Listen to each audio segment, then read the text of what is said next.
বাংলাদেশ বনাম শ্রীলঙ্কার মধ্যকার টি-20 সিরিজের প্রথম টি-20তে আজ বাংলাদেশের মুখোমুখি হয় শ্রীলঙ্কা নারী ক্রিকেট দল।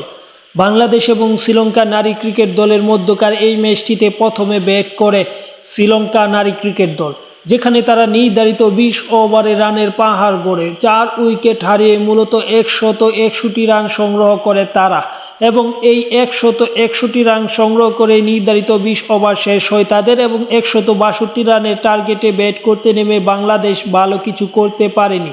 মূলত বাংলাদেশের জয়ের স্বপ্ন দেখা ছিল স্বর্ণা আক্তার। মূলত তিনি 45 বলে 60 রান করে ফিরলে বাংলাদেশের জয়ের স্বপ্ন ফেঁকে হয়ে যায়। পরবর্তীতে দেলের আক্তারের 14 বলে 23 রানের উপর ভিত্তি করে বাংলাদেশ লড়াই চালিয়ে গেলেও শেষ পর্যন্ত জয়লাভ করতে পারেনি।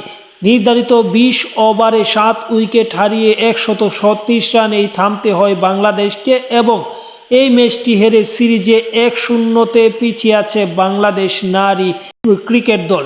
সব কিছু মিলিয়ে আগামী যে ম্যাচটা, সেই ম্যাচটাতে বাংলাদেশ চাইবে অবশ্যই জিতে সমতায় ফিরতে।